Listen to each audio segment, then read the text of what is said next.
Muy buenos días para todos. Mi nombre es Miguel Antonio Mesa. Soy médico reumatólogo y es para mí un honor y un placer estar con ustedes el día de hoy, volviendo a repasar temas de lupus en este momento para pacientes. El día de hoy, la charla que les voy a dar es una charla que se llama Tratamiento en lupus eritematoso sistémico, que tiene como fin repasar algunos conceptos básicos para uno como paciente que pueden ser de mucha utilidad.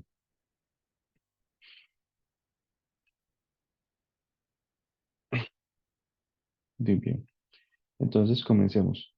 Lo primero es la declaración de conflicto de interés. Yo soy un médico que formula medicamentos para lupus.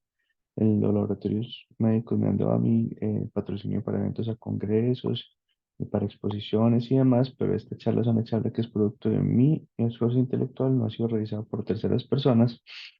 Y finalmente, lo único que vamos a hacer es mostrarles a ustedes, digamos que lo que queremos que ustedes aprendan desde el punto de vista de médicos, tratando de darle algo a los pacientes. Entonces hay un conflicto de interés, pero no es un conflicto de interés mayor. Vamos a hablar de medicamentos en lupus eritematoso sistémico. Entonces hablamos de algunas generalidades que son importantes tener presentes. Primero es que el lupus tiene múltiples órganos que son afectados, pero predominantemente se afecta el riñón. De hecho, en Antioquia, al menos 2 de cada 3 personas que tengan lupus eritematoso sistémico tendrá el riñón afectado. Esto puede variar en relación a la raza, en relación a la edad de presentación, pero digamos que el riñón es uno de los órganos principalmente afectados en esta enfermedad. Adicionalmente a eso, en los primeros 10 años, las personas fallecerán por actividad de la enfermedad y en los siguientes 10 años fallecerán por infecciones o por enfermedad cardiovascular. Entonces, digamos que conforme se fue en lupus conociendo y mejorando los tratamientos, pues digamos que se logró pasar esa barrera o ese dintel de los 10 años y ya los pacientes no se morían por la enfermedad, sino que se empezó a ver que se presentaban otro tipo de complicaciones. Y eso ha hecho que constantemente se tengan que reevaluar las características del lupus, constantemente se tenga que reevaluar cuál es el impacto y conforme se logra llegar como a ciertos estándares de tratamiento, pues se empieza a pensar en cuál es el siguiente punto y constantemente se están añadiendo medicamentos al armamentario de lupus. La otra cosa es que el 80% de pacientes con enfermedad renal tendrán enfermedad renal grave.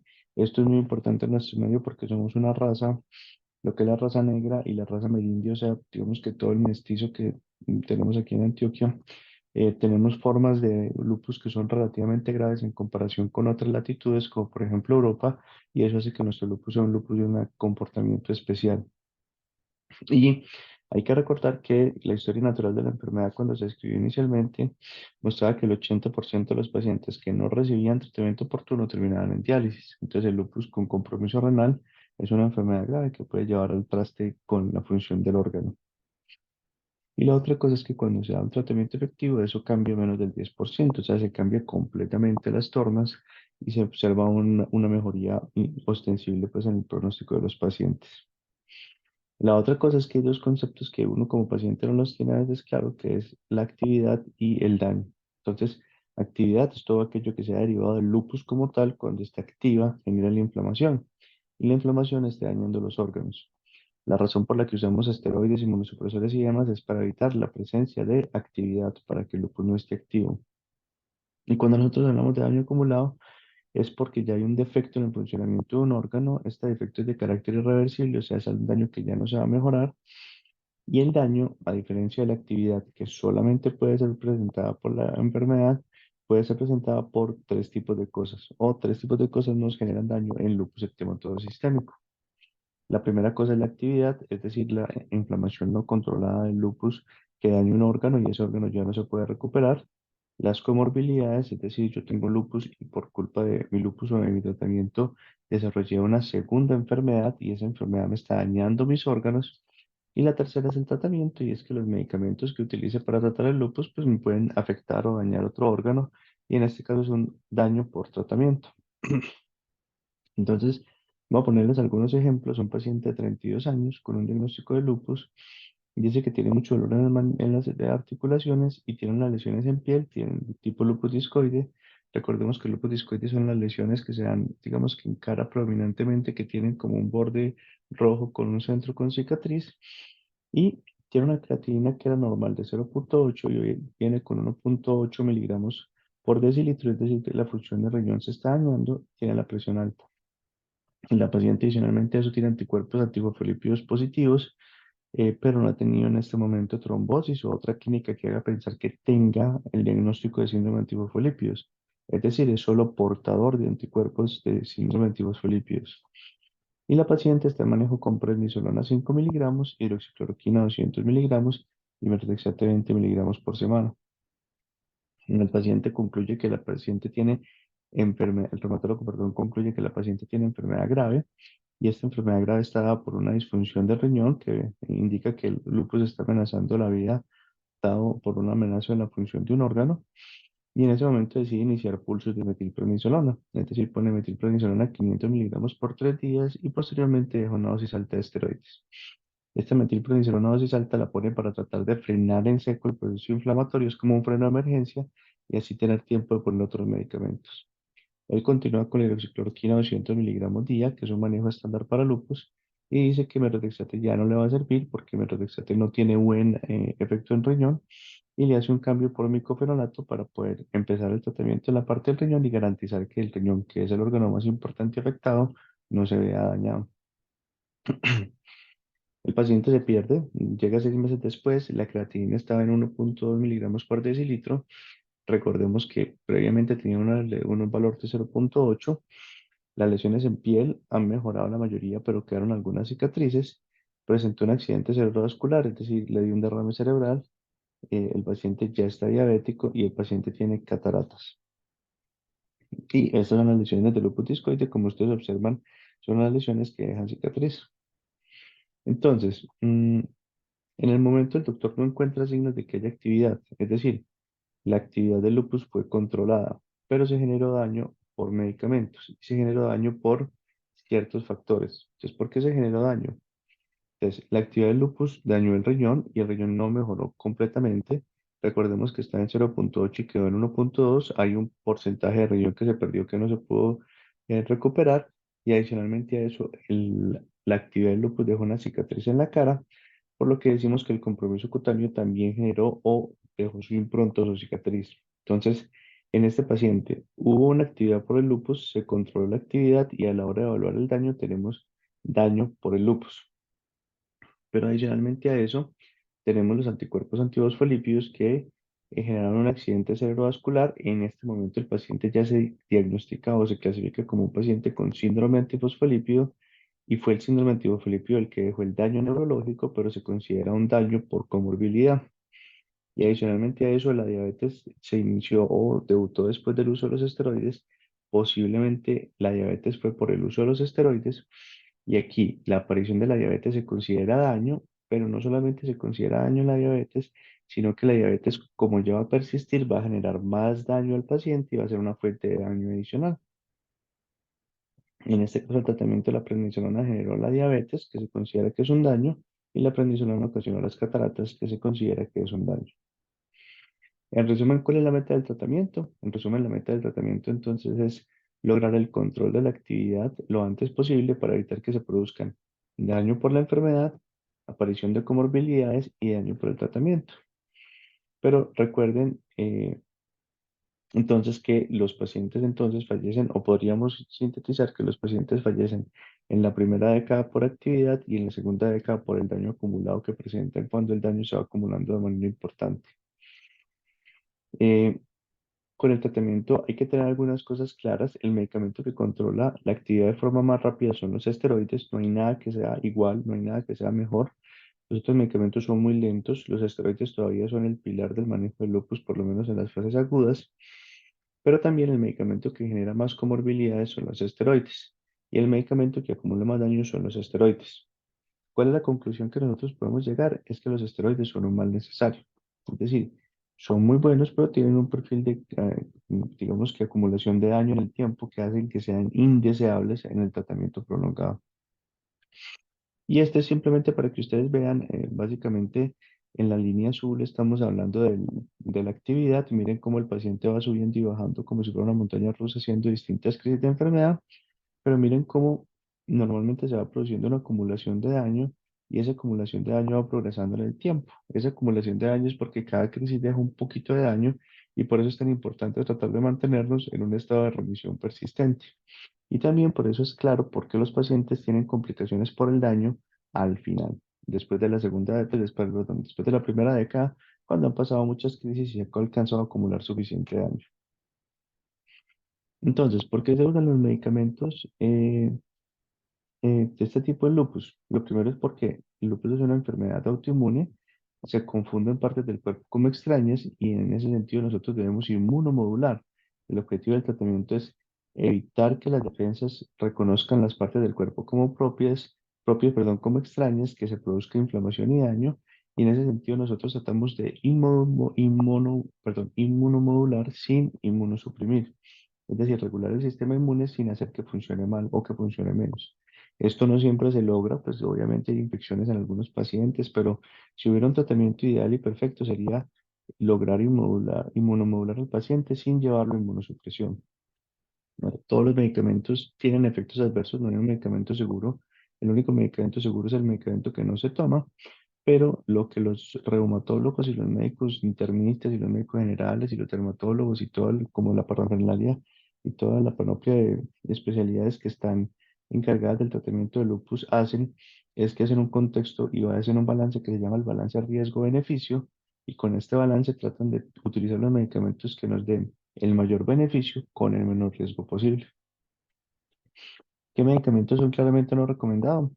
Los medicamentos naturistas, los factores de transferencia solamente sirven para transferir plata de un paciente a una persona que le está vendiendo el medicamento. Las terapias biológicas que naturistas alemanas y todo eso no son realmente terapia biológica. Los medicamentos homeopáticos, digamos que los homeopáticos puros, pues posiblemente no vayan a ser malos si están bien regulados, pero no van a ser útiles en el control del lupus. Y los medicamentos que son Artrin, Reumadal y todas esas cosas, que normalmente son medicamentos que tienen esteroides o antiinflamatorios que son reempacados, y al ser reempacados, uno no sabe qué está tomando y termina generando muchos efectos adversos desconocidos.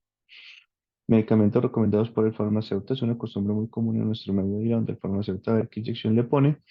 Digamos que en el caso del lupus es una muy mala opción porque el farmacéutico cuando recomienda está aprendiendo por imitación y no sabe qué es lo que está mandando. Los antiinflamatorios son buenos, pero sin prescripción médica pueden ser malos y tener un perfil de riesgo que no es monitoreado. Y el problema es que si no está siendo monitoreado, no podemos detectar a tiempo la complicación. Los antibióticos sin prescripción médica normalmente confunden más de lo que ayudan, entonces el paciente cree que tiene infección urinaria y se toma un antibiótico y uno se queda sin saber si tiene infección urinaria o actividad de lupus y pierde días valiosos tratando de salir de esa duda. Y los esteroides deben ser utilizados por el médico porque usados sin prescripción médica, al ser un medicamento que tiene muchos efectos adversos, así como tiene muchos beneficios, el paciente empieza a notar los beneficios y empieza a utilizarlos, típico dudecadrón que se ponen cada mes porque se siente muy bien, y para cuando se dan cuenta de los efectos adversos ya es demasiado tarde porque no tuvieron un plan para desmontar los esteroides. En conclusión, en este tipo de intervenciones no está claro el balance riesgo-beneficio y por eso no recomendamos los medicamentos. ¿El balance de riesgo-beneficio qué es? Pues el balance de riesgo-beneficio, que es una de las cosas que uno se preguntaría, es la relación entre dos números que tenemos los médicos. El número necesario a tratar y el número necesario a dañar. ¿Cómo es eso? Pues digamos que el número necesario a tratar está a cuántas personas debo darle un medicamento para producir un efecto benéfico o deseado en el paciente. Y el número necesario a dañar es a cuántas personas debo darle el mismo medicamento para producirle un evento adverso. Entonces, ¿qué se balancea ahí? Se balancea que yo le tenga que dar a menos personas el medicamento para producir un efecto bueno importante y que no le tenga, y que le tenga que dar a muchas personas el medicamento para producir un evento adverso importante. De esta manera, cuando ese número está a favor del número necesario a tratar, se considera que un medicamento es un medicamento que puede ser utilizable. Esto depende de muchas cosas, depende del medicamento, de la dosis, del tiempo, del efecto benéfico, del efecto adverso que se va a producir, pero digamos que cuando usted le formulan un medicamento, el médico ha considerado que el número necesario de pacientes a tratar es mucho más pequeño que el número necesario de pacientes para generar un daño y que por lo tanto el medicamento será en la mayor parte de las oportunidades un medicamento beneficioso que tendrá mejoras importantes en su salud. Nadie le puede decir que un medicamento no va a producir daño y nadie le va a decir a usted que usted no es susceptible a la presencia de daño. Cuando usted le dicen en consulta, prométame que no me va a hacer ese medicamento nada malo, uno no le puede decir mentiras. El medicamento tiene un riesgo de producir algo malo. Pero entonces, ¿cómo se mitiga esto? Pues se mitiga con un uso adecuado, con un plan de uso, digamos que estricto, y adicionalmente a eso, con un monitoreo frecuente, y por eso es tan importante también que los pacientes mantengan su control con el médico, y hoy en día en la ciudad hay buenos programas de autoinmunidad para que se esté vigilando que no aparezcan estas complicaciones y se esté vigilando que no aparezcan, digamos que, estos problemas. Muchas veces un evento adverso con un monitoreo continuo se detecta en sus fases más tempranas y no pasa de ser un efecto adverso menor. El ejemplo típico es la persona que toma antiinflamatorios. Si se le sube un poquito la creatinina, se le suspende y no pasa nada. Pero si la paciente toma antiinflamatorios y pasó 6 meses o un año sin ningún tipo de seguimiento, lo que va a terminar pasando es que el riñón va a estar enfermo y para cuando se den cuenta ya puede haber algún daño que sea de carácter irreversible. Entonces, hay otra cosa que es muy importante y es que a veces los pacientes dicen, no, yo le tengo mucho miedo a los medicamentos, los voy a suspender, pero hay que recordar que cuando se suspenden los medicamentos, si el paciente hace crisis, es más costoso todavía porque el paciente tiene que volver a empezar de cero. Empezar de cero es volver a empezar esteroides a dosis altas, volver a empezar desmonte y en última instancia eso termina siendo más perjudicial para el paciente que posiblemente haberlo continuado. Y hay que hacer una llamada de atención en que no se debe suspender bajo ningún motivo, razón o circunstancia, salvo que medien unas circunstancias especiales dadas por el oftalmólogo o por el reumatólogo, los antimoláricos que son la cloroquina o la hidroxicloroquina, porque la suspensión de estos medicamentos puede producir una crisis de la enfermedad que requiere un tratamiento específico. Entonces, ¿cuáles son los medicamentos que tenemos disponibles? Tenemos disponibles los esteroides, son antiinflamatorios, normalmente ayudan a regular las defensas con lupus. Se usan en altas dosis al inicio de la enfermedad y normalmente se van bajando y se van quitando por otros medicamentos. ¿Por qué se tienen que usar en altas dosis? Porque son los medicamentos más efectivos para el control de la enfermedad en el momento agudo y no tenemos ningún medicamento que tenga la misma velocidad de acción. Entonces, todavía siguen siendo imbatibles en ese dominio en particular. Mm, ¿Cómo se toman? Normalmente se le ponen por la vena en situaciones graves y normalmente como pastillas en el resto de las situaciones, casi siempre en la mañana, porque es cuando el cuerpo está produciendo los esteroides propios. Entonces, para tratar de camuflar el esteroide en ese momento, para que trate de ser más natural la administración del medicamento.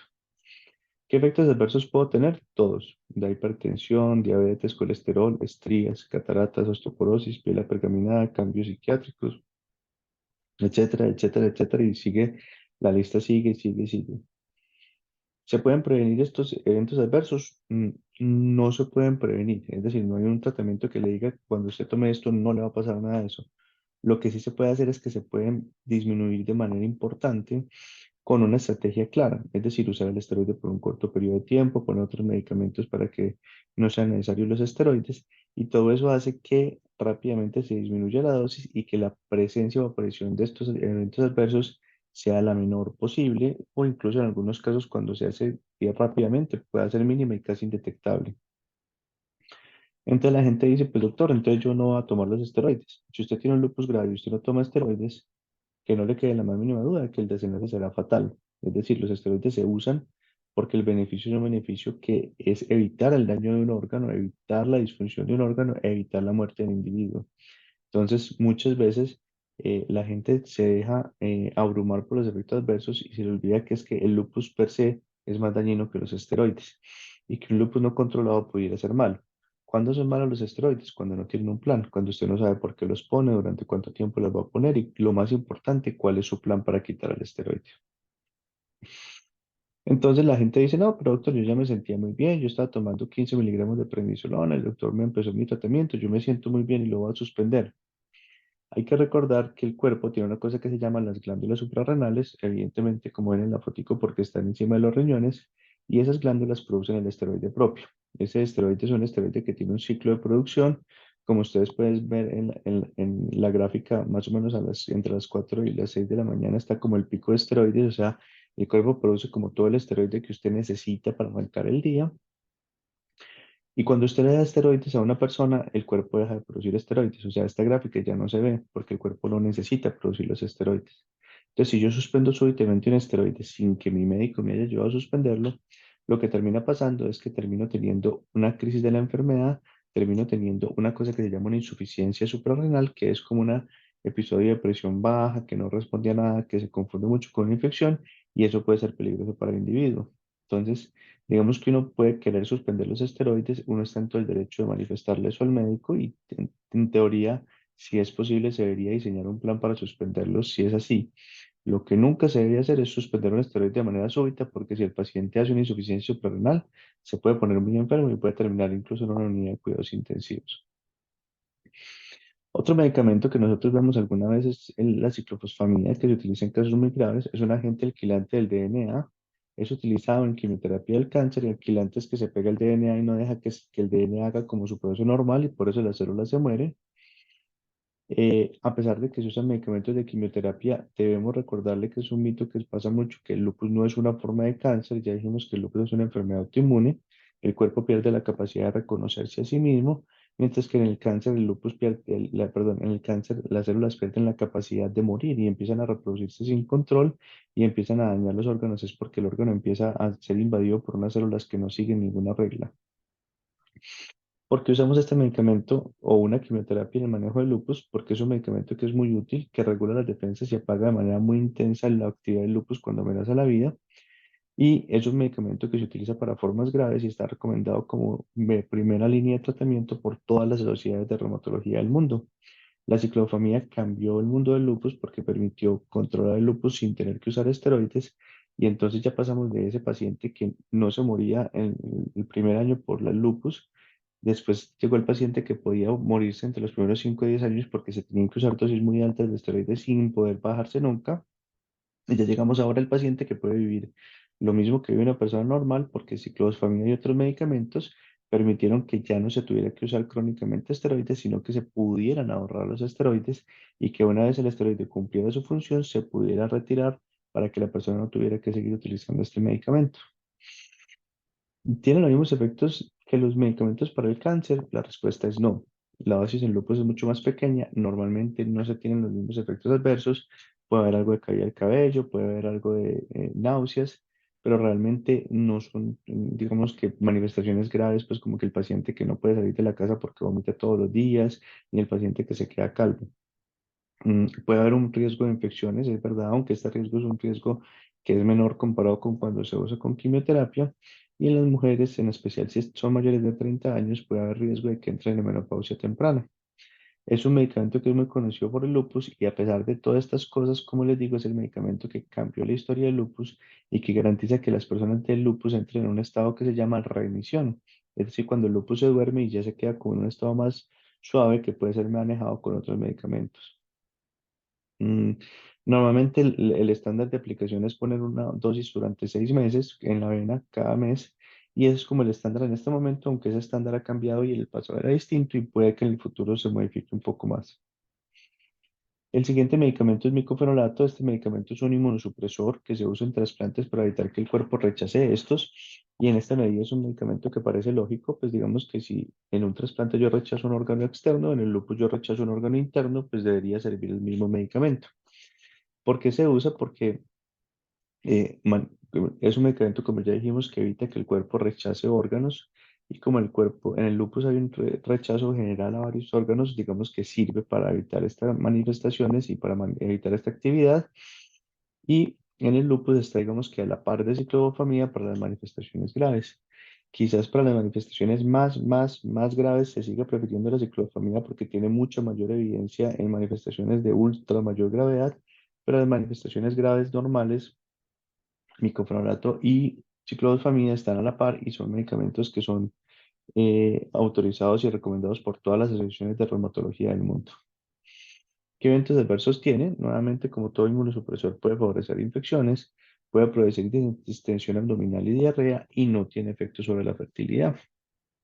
Nuevamente se toma entre 4 a 6 tabletas repartidas entre 2 a 3 veces al día durante los primeros años y posteriormente se puede ir bajando. Y en este momento es un medicamento post para el manejo del lupus, especialmente cuando tiene riñón. Entonces, desde el punto de vista administrativo, a veces es complejo porque si tiene riñón se lo dan, si no tiene riñón no se lo dan. Y también depende mucho de la EPS. Hay EPS que son muy buenas y que son muy juiciosas y que rápidamente despachan el medicamento. Y hay otras que con este medicamento no es posible y eso también se tiene que considerar al momento de elegir el tratamiento. De nada sirve dar un medicamento muy bonito en el papel que usted no se lo va a tomar y que no va a tener ningún efecto sobre usted. Y finalmente la satioprina, que es un medicamento inmunosupresor, normalmente también se utiliza para evitar rechazos y trasplantes y para evitar actividad del sistema inmune, regula las defensas, pero no tan intensamente como micofenolato o ciclofamida y se usa para mantener la remisión, es decir, una vez ya se ha dormido el lupus con el tratamiento que les dije previamente, se utiliza este medicamento para mantenerlo dormido. Normalmente se puede tomar hasta 2 miligramos kilo día, o sea, en tabletas de 50 miligramos entre 1 y 4, dependiendo del peso, una sola vez al día juntas. Y los efectos adversos más comunes son las infecciones, las alteraciones en la sangre, en el hígado y la pancreatitis, aunque las alteraciones en la sangre, el hígado y la pancreatitis son muy raras y las infecciones son también muy, muy raras desde que se use con, digamos que con cuidado. Y solamente el 0,3% de los pacientes en promedio pueden presentar eventos adversos graves. Con respecto a la cloroquina y la hidroxicloroquina, estos son los famosos antimaláricos. Se usan como antimaláricos porque inicialmente se usaban para esto. Hoy en día no sirven mucho para la malaria, pero sí se utilizan porque proveen múltiples beneficios. Mejoran el perfil cardiovascular, mejoran el riesgo de infarto y de complicaciones, mejoran el riesgo metabólico, disminuyen el riesgo de, de desarrollar diabetes por lupus, de tener otras complicaciones y previenen el daño acumulado. Los pacientes con antimaláricos acumulan menos daño y por lo tanto viven mejor, viven más y eso es lo que nosotros finalmente queremos en ustedes, que vivan mejor y que vivan más. Y ayuda a mantener el lupus controlado. Como les digo, suspender los antimaláricos puede traer un riesgo importante a reactivación de la enfermedad y esto no se debe hacer sin el consejo o la guía de un médico reumatólogo. ¿Qué efectos adversos tiene este medicamento? Pues todos sabemos que es más amargo que la tradición cuando se le disuelve uno en la boca, entonces hay que tratar de tomarlo rápidamente o tomarlo con algún jugo o algo que no sea leche, por supuesto, para ocultar el sabor. A veces puede afectar los músculos, el oído y la piel. Esto es muy ocasional y después de muchísimos años de uso que puede presentar estas complicaciones, algunos pacientes iban cogiendo como un bronceado medio grisáceo a veces por la acumulación de antimaláricos, no baja las defensas, a algunas personas les produce pesadillas y lo más importante que es quizás lo que ustedes se preguntan por qué no le hemos hablado es la toxicidad ocular. La toxicidad ocular tiene tres tipos de toxicidad y básicamente son las precipitaciones en córnea que se producen después de 15 a 20 años, que es como un puntico negro que uno ve como esos mosquitos que uno ve cuando está mirando hacia cosas blancas, alteraciones en la acomodación, o sea, trastornos en el enfoque, que es una cosa transitoria que a la gente le asusta mucho, y la toxicidad grave, que es la que más nos preocupa, es la toxicidad retiniana, que normalmente se produce después de 15 años o más de uso del medicamento. En este caso, normalmente el paciente es remitido al oftalmólogo y el oftalmólogo va haciendo exámenes y seguimiento y cuando se empieza a acumular el medicamento, pues inmediatamente avisa al reumatólogo para cambiarlo. Entonces, en ese caso, pues simplemente para que ustedes sepan que se puede presentar, que se hace un monitoreo, pero que realmente en los primeros 15 años el riesgo es menos del 1%. Y recordar siempre que suspenderla súbitamente puede despertar el lupus. Entonces, usted normalmente cuando se acumula, el oftalmólogo le dice, mira, ya se está empezando a acumular, habla con tu reumatólogo y el reumatólogo empieza un plan de desmonte para quitar el medicamento para que no se vaya a producir toxicidad en los ojos. Digamos que este era todo lo que estaba en la charla. Yo espero que les haya servido un poco estos conceptos y que les haya sido un poquito más didáctico para clarificar qué es lo que hacen los médicos. A veces el médico hace cosas y nosotros no entendemos muy bien por qué las está haciendo. Entonces esta charla nos permite entender mejor el plan del doctor y obviamente cuando uno entiende más el plan del médico puede confiar mucho más en el plan. Entonces digamos que todos los médicos todos los días nos levantamos tratando de buscar el bienestar de ustedes y este tipo de charlas tienen como el propósito de dar como un diccionario para traducir de médico al español y del español al médico y para que ustedes entiendan muchas de las cosas que hacen sus colegas, que todos los colegas en Medellín tratan todo el tiempo de darles la mejor atención en reumatología posible. Entonces, solamente les dejo esta frase de Paracelso que dice que todo es veneno y nada es veneno. La diferencia está en la dosis y posiblemente el monitoreo si fuéramos a complementar esto. Entonces, desde que usted tenga un medicamento adecuado, la dosis adecuada, con un control adecuado, posiblemente no será veneno. Y con esto no me queda nada más que agradecerles su presencia en este evento y decirles gracias totales.